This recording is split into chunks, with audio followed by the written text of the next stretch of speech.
have emerged as a new trend in food nowadays. तो इसी का एक एग्जांपल है कि उसको और कैसे उसमें लेटेस्ट रिसर्च हो रही है। एक अभी रिसेंट स्टडी पढ़ने में आई है।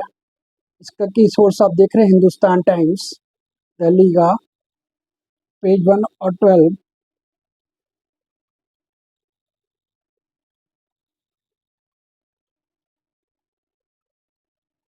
कौन सी डेट का? तो अगस्त 7 2026 के हिंदुस्तान टाइम्स के दिल्ली के एडिशन के पेज फर्स्ट और पेज 12 पे ये एक स्टडी आई है जो मैं आपके साथ शेयर कर रहा हूँ। आपने में पढ़ा भी होगा, तो just for information of those gone through it. तो जब हम बात करते हैं जेनेटिक इंजीनियरिंग की, जेनेटिक इंजीनियरिंग अगर डे टू डे यूज़ में हम बात करते हैं कि अगर हमारी फूड में कैसे उसका यूज़ हो सकता है, उसका जस्ट ये एक एग्जांपल है। अब जैसे कि अगर हमारा जैसे कि बात हमने करी प्लांट बेस्ड मीट, जो कि आजकल ट्रेंड में है, which is actually not a meat but a plant based product. तो इसमें क्या होता है, ये जो स्टडी हुई है इसमें ये आप देख रहे हैं, ये गन जो है, I just try to draw. तो ये गन जो है ये नॉर्मल गन नहीं है, it is called gene gun which is used in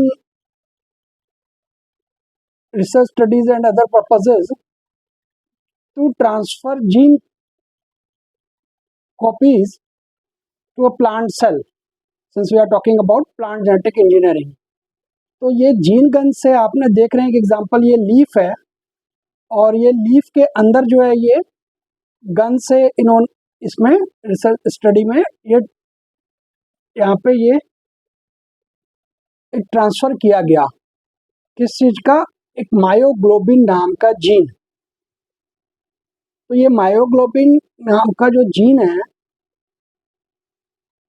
इसे ट्रांसफ़र किया गया क्लोरोप्लास्ट, जो कि आमतौर पे हम जानते हैं कि पौधे में जो लीफ कलर होता है या हरा इन जनरल, तो वो उसी की वजह से होता है। तो the chloroplast present in plant cell carries out photosynthesis. तो ये हम सब जानते ही हैं, वी ऑल नो दिस। तो when a chloroplast is given a myoglobin gene which contains heme molecule in addition to be a source of iron, it is mainly responsible for color and flavor of meat products। जो लोग non vegetarian food खाते हैं उनकी जानकारी के लिए कि जो मीट में जो कलर और फ्लेवर होता है वो मेनली मायोग्लोबिन के अंदर जो हीम मॉलिक्यूल प्रेजेंट होता है वो उसकी वजह से होता है। तो ये जो रिसर्च किया गया इसमें क्या हुआ कि जब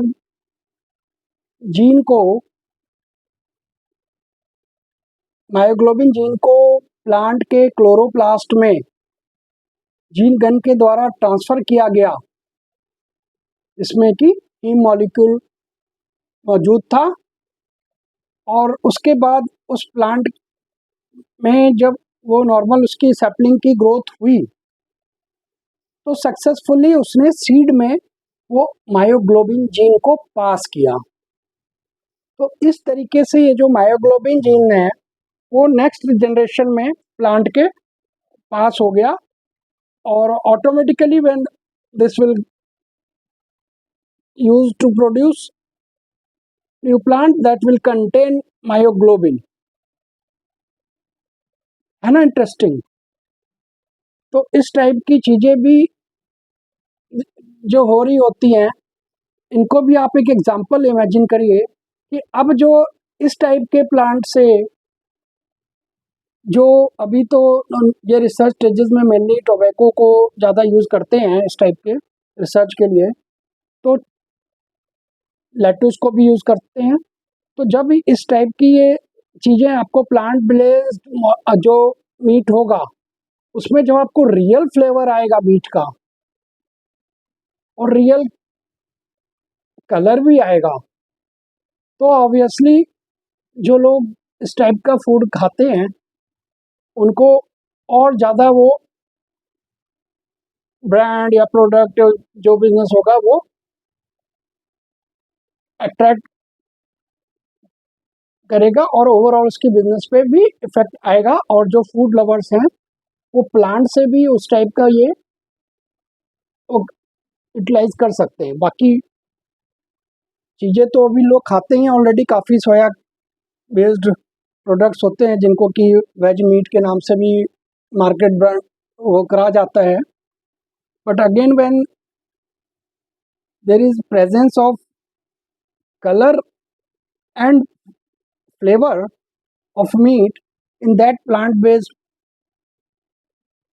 protein or food material, so that is going to be completely a different aspect of culinary science. तो ये जस्ट एक एग्जांपल था जो आपके साथ शेयर करना चाह रहा था। Hope you utilize your time properly by providing your valuable time in watching this video. Thank you so much. Bye.